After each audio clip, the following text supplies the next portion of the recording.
Hey everyone, welcome back. It's me, the part-time economist, and in today's video, I'm going to be showing you how to code a Monte Carlo simulation in the R programming language. But before we get started, I want to give a huge disclaimer.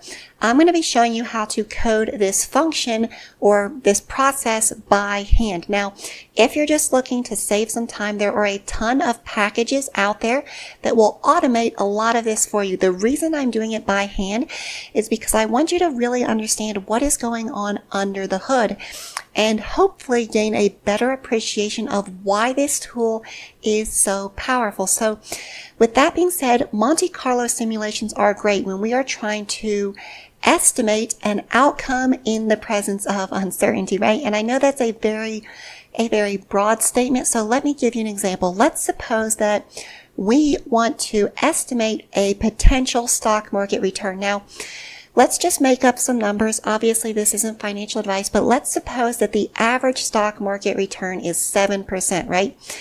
But we know that that kind of fluctuates by year, right? So we want to model 7% average return, but with all of these fluctuations, what is the range of values that we might expect? What if we throw in inflation? What if we throw in the possibility of a black swan event, right? We can model a lot of different scenarios, and that's why Monte Carlo is so powerful. So with that being said, let's go ahead. Let's jump right in. Let's just suppose that we know the average stock, S-T-O-C-K, R-E-T-U-R-N. Let's suppose that the average stock market return is 7%. And again, let's suppose we have perfect knowledge that the standard deviation is 1%. So SD, stock, S-T-O-C-K, R-E-T-U-R-N, is 1%. So we have the average, the mean return, and then we also have the standard deviation. Now, if we're assuming that these returns are normally distributed, right, we can plug this into normal distribution and we can get a distribution, but save that for now because we're going to add in more things that make this more powerful. But at least for now, if you're looking at this and you're saying, I could just do that with a normal distribution, yeah, you're right. But it is going to get more powerful. So let's go ahead and let's do the simulation. So let's go with sims equals 100. Let's go with 1,000. Now, what we're going to do is we're going to actually run the simulation. And the way that we do that is by going to our norm.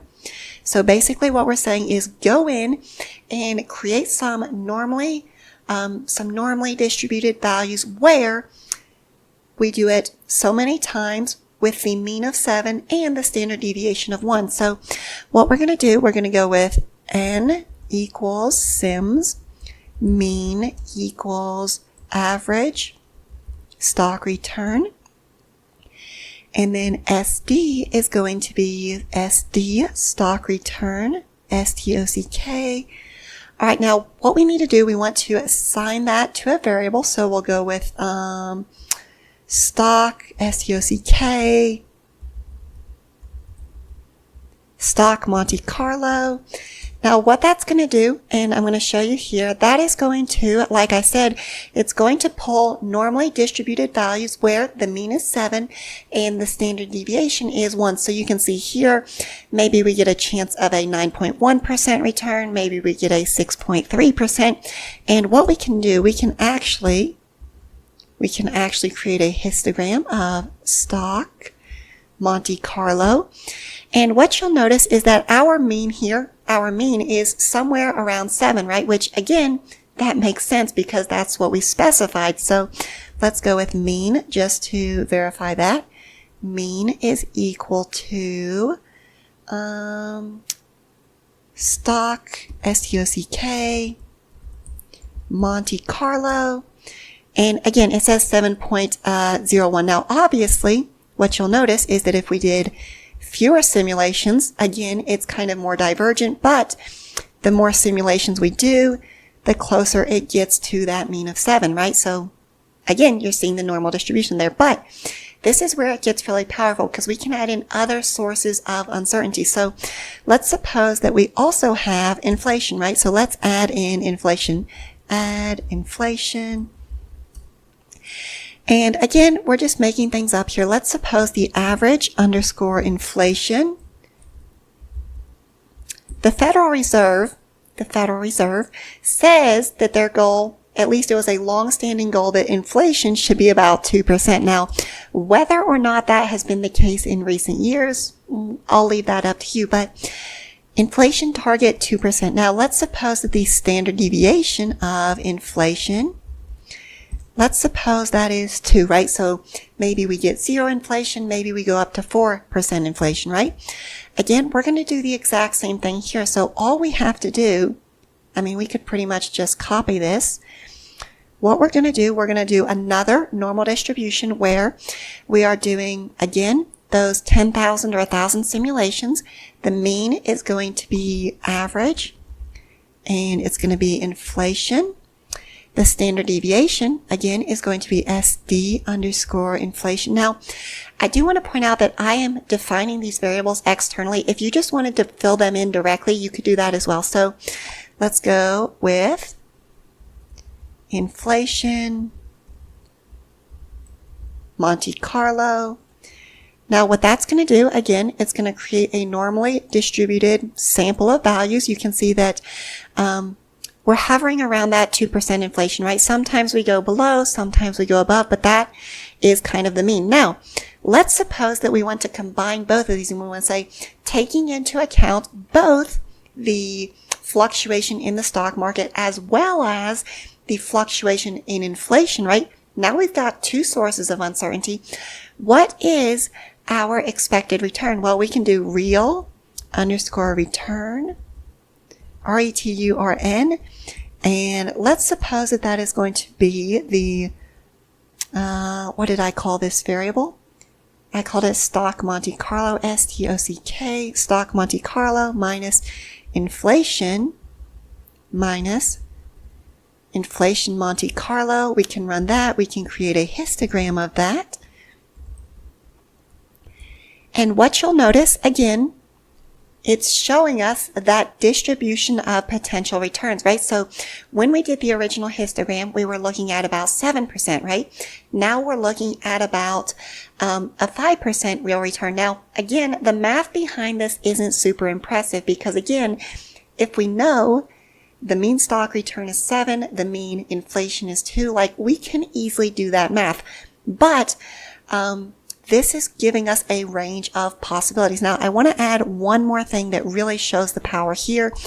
Let's suppose that there is a 10% chance of a stock market crash. Now, on top of having a 10% crash, a 10% probability of a stock market crash, the severity of the crash itself, that can also be highly variable, right? So how do we model that in? Well, we're going to follow a similar framework. We're going to go with average. Let's go with average, AVG underscore crash. And let's suppose that the average stock market crash is 20%. The probability is going to be equal to 10%. Now let's further suppose that the standard deviation of these stock market crashes is 5%, right? Let's just assume that. So SD crash, CRASH, is equal to 5. Now, to incorporate this, we're going to need to do two different things. Number one, we're going to have to calculate whether or not a crash happens in the given situation. And then we're also going to have to determine what the magnitude of that crash is. So crash happens, and again, I'm just making up variable names here. Crash happens, right? What is that equal to? That's a binomial distribution, right? Because either it happens or it doesn't. So crash happen is going to be R, BINOM. And N is going to be sims, right? We're keeping everything the same here. Size is equal to 1, right? Because again, it's going to happen or it doesn't. And then prob equals prob underscore crash. Let's run that. Oops, sim is not found because it should be with an S. So let me change that. Now, what you're going to notice is that when we're doing this simulation here, probabilities are between 0 and 1, so that was totally my mistake there. But what you're going to notice is that this creates a simulation where we have about a 10% chance of a crash happening. But for each situation where a crash does happen, now we need to model the uncertainty around the magnitude of that crash. So crash, and let's go with magnitude. And again, here we're going to go back to the normal distribution. We were just using binomial to see whether or not it happens.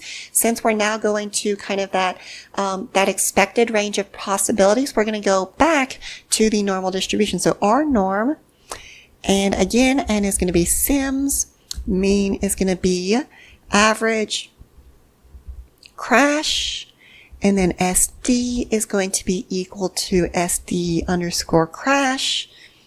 Let's run that. Now what that's going to do is it's going to say, out of all of these possible crashes, what is potential magnitudes, right? So you can see here, again, some of them are obviously considerably more than 20%. Some are less than 20%. Now what we need to do to kind of finalize this, right? Because if we just plug this in, it's going to have a crash happening under every circumstance, which isn't the case.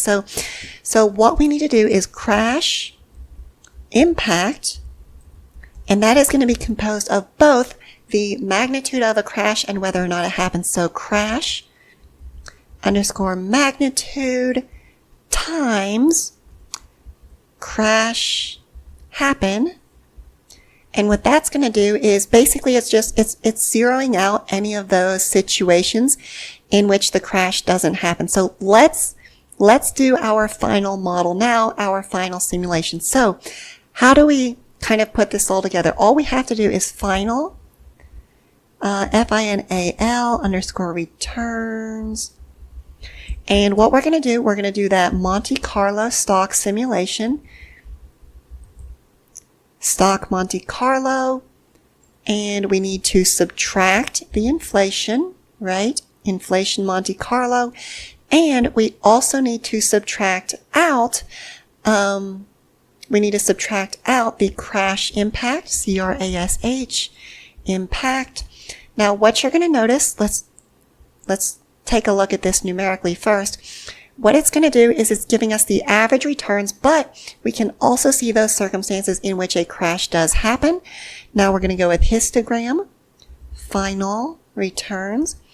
And what that's going to do is it's going to give us, again, that histogram of those potential returns. Now, obviously you can see here, the distribution is very much skewed to the left, right? We have kind of that bulk, and I'll actually show you that here. Let's go with mean. Let's go with mean. Let's go with final. So our mean return, right, is going to be about 3%. Now, obviously, that's where the bulk of the data is. Now, those tails, right, that left skew there, that's coming from those stock market crashes. But this is still really cool because it gives us that uncertainty. It gives us that kind of way of quantifying that, which I think is really, really cool. So obviously there's a lot more you can do with Monte Carlo, but I hope you found this video useful. As always, thanks so much for watching, and I hope you enjoy the rest of your day.